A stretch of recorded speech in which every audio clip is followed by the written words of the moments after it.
So Business 814 is Derivative Securities 1, and Business 818 is Derivative Securities 2. And of course, 2 is the continuation of 1.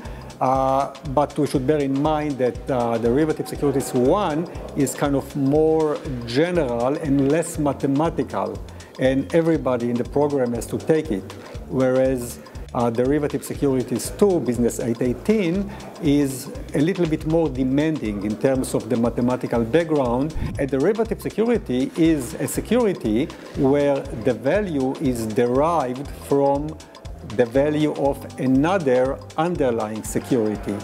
If you look at a call option on Microsoft stock, right, then this is a security where you get a certain payoff at the end, and the payoff at the end depends on the value of Microsoft stock at that time, right? So you can think about this as a bet on IBM stock, so it's kind of speculative. At the same time, you can also use it to reduce your risk. If you already have some risk associated with Microsoft stock, you can buy or sell options that will reduce your risk. So you can use it actually either way. The course is in the form of a lecture, right? Especially the first course is rather large, where people get individual assignments more or less on a weekly basis. So it means that first they need to do some calculations, but it also means, because it's a graduate class, they need also to do some, you may call it, development of formulas. Like I can give them a security and ask what should be the right formula for that, given that we know already some other formulas, and this may be related to that. And then there is a midterm exam and there is a final exam.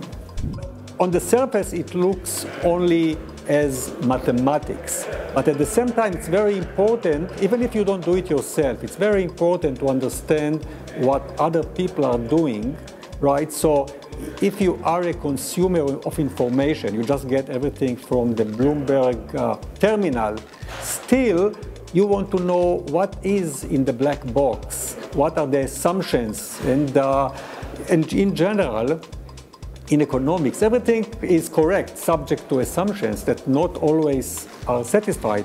And you hear these stories about, I mean, quite recently, right, about Morgan Stanley losing billions of dollars, right, because maybe the managers, even though it's not their job to deal with derivatives, they did not really understand what this guy in the back room can do and how he can lose billions without them paying attention. So even if you don't work directly in the area of derivatives, you have to understand what's going on.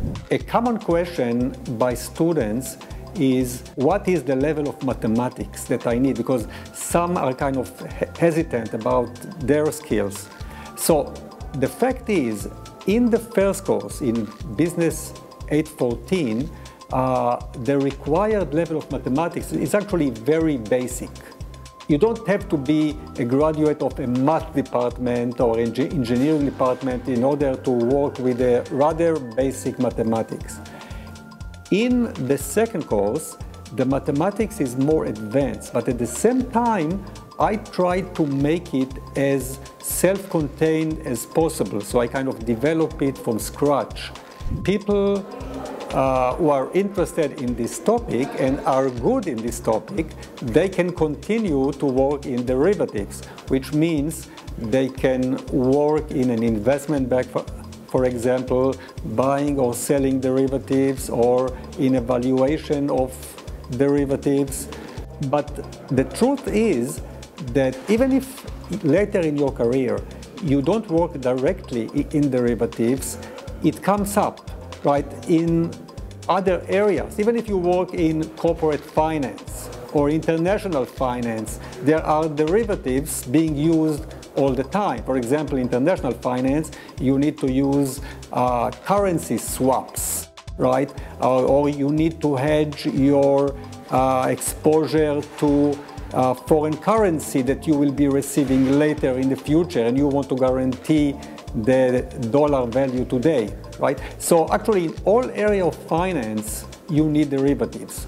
So the people who work in risk management, they need the more quantitative skills, but everybody else in finance, they also should have some degree of mastering it.